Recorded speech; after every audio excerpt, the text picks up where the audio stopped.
So if anyone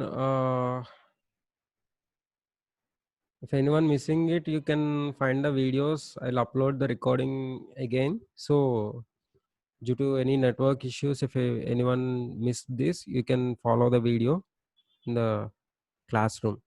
Okay, so I'm just continuing this. So we spoke about stilt floor. Stilt floor means, I mean, we should give at least 2.5 meter height for the stilt floor, and the parking floor shall not be less than 4.5 meters in case of mechanical parking. Okay. Now, another conditions here. The other conditions are given. The setbacks are to be left after leaving the affected area of the plot site, if any, for road widening. So, road widening is one more important term. So here I have 10 meters road. Okay. In future, as per master plan, so we'll work on this.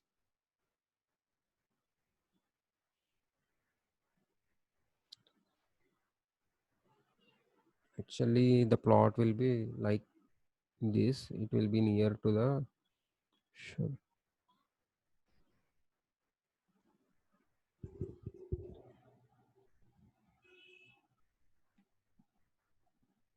So this is the road. Let us say this is 10 meters wide road. Okay. So I want to expand this road. In future, there might be an expansion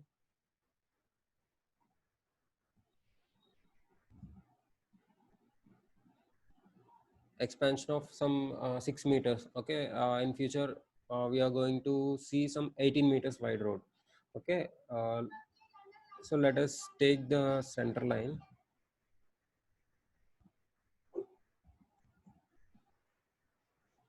So this is the road center line. From the road center line, if it is 18 meters, I need to take 9 meters on both sides.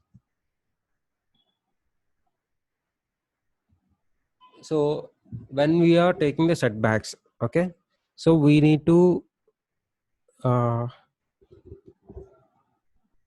so in this case, this particular road, the future road is coming up to here. So my plot is being cut by the future road.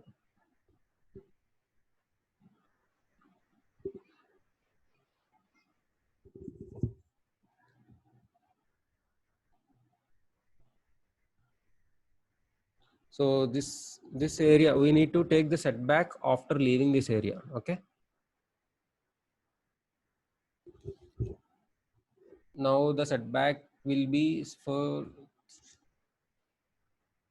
up to 7 meters or 12 meters. The setback will be 3 meters now because the road is not there. After construction of this road, the setback will be 4 meters, but as of now we will take only 3 meters setback. So my building line starts from here. Okay. So that is the case you need to keep in mind. So in case of any road widening is there in defined in master plan or something, so we need to leave that particular area, and we need to consider the setback after that particular line.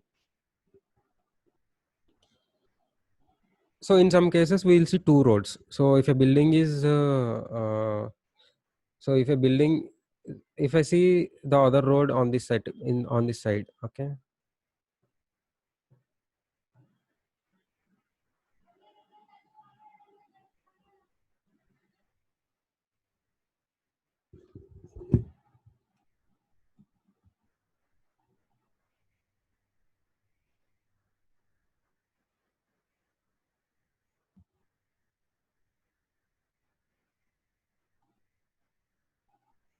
So you see this side. So if a road is going this way also, so there are two roads like this. So in that case, what you need to do is we need to consider the maximum side. I mean highest width road. So suppose this is 12 meters road and this is 9 meters road. We need to consider this as a major road, and front setback shall be given uh, on this side only. Okay, if this is some 18-meter road and this is 12-meter road, this will be the front setback and this will be the side setback. We can consider this as a side setback. So in such case, higher side road will be considered as a front setback. Okay. And one more thing is, we need to give 1 meter green strip in the front edge. So in this is the setback portion, so we need to give at least 1 meter green strip. Okay, so in that green strip, we'll give all the plants and all.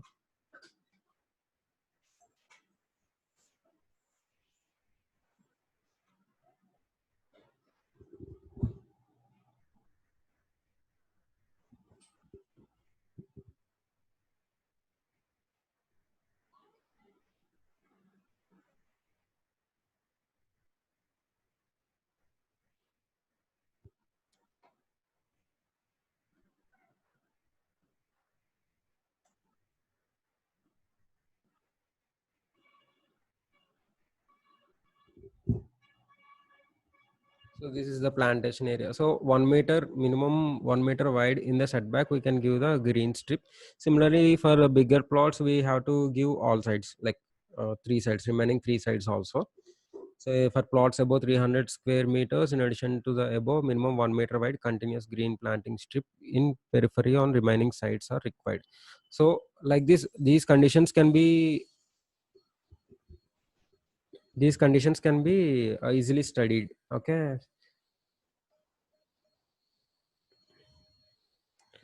So some other rules for row type housing, cluster housing, and buildings with central courtyard for commercial use, like these are there. So these are all we are not developing now, but just go through these type of buildings. I'll just show you what is what. So this is like so this is a row type housing. In this row type housing, the main access should be there, and minimum setbacks criteria on sides can be it's just 2 meters. In some cases, it is like 3 meters. You can see the points, and this particular type of row house can be developed only if the plot area is more than 1,000 square meters. So you'll see the conditions, and if you got any doubts in that, you just ask me. So there are in case of these kind of row type houses or row type shops, you can see. So in these particular buildings, the table 17 rules may be slightly modified. Okay, the front setback will be the same, but coming to the side setbacks, there will be certain criteria changed. Okay, this is a kind of cluster housing. Cluster housing means each and every house randomly placed in a plot, and the open space, there should be at least 6 meters wide walking corridor in between. So how in between each and every house, there should be a walking corridor. Like if you take some areas where in urban areas, like the houses are randomly placed. If you go to Vizag or some developed place in Kakinada or Rajahmundry, the houses are randomly built along the internal roads. So we can call them as a cluster. Nowadays, the clusters are also being developed externally. I mean, new developments also being developed as clusters. You can read there. And one more thing is,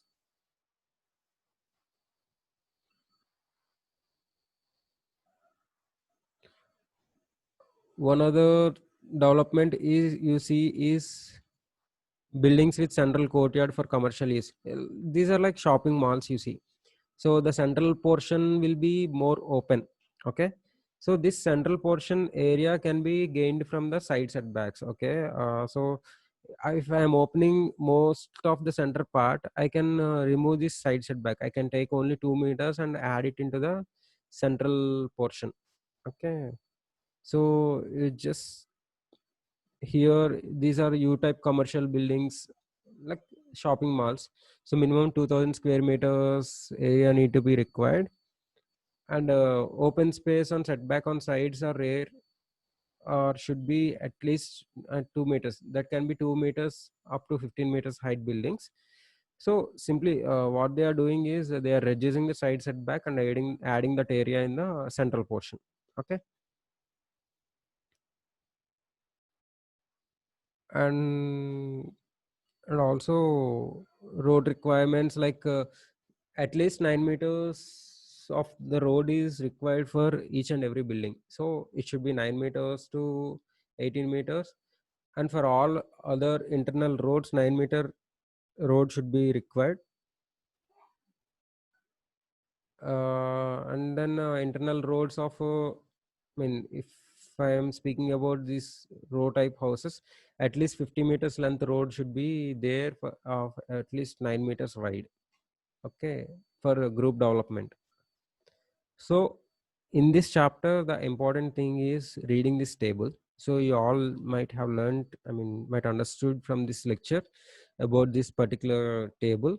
So whenever I give you a task of planning, I ask you to set the setbacks of the plot and give me, and then sometimes I will ask you to give the room arrangement like that. So you need to be aware of this table. So if I ask you some kind of setback, you should be able to answer it, okay, immediately. I mean, you should be able to work on it. So if you're clear with this table, we can go ahead for the building planning exercises in the next week. Everyone just go through the development codes and general space requirements I have shared with you, and we'll discuss further on it in the next week. So how to draw a plan, okay. This time I showed you uh, plot division, like, I mean, giving the setbacks to the plot. Next time, in the next session, we may directly plan one plot, and you'll get an idea, and later on you will be able to do all the planning work, okay. So today we'll end this session with this particular topic, and if you have any doubts, you just ask me. Anyone can ask me. Anyone have any doubts?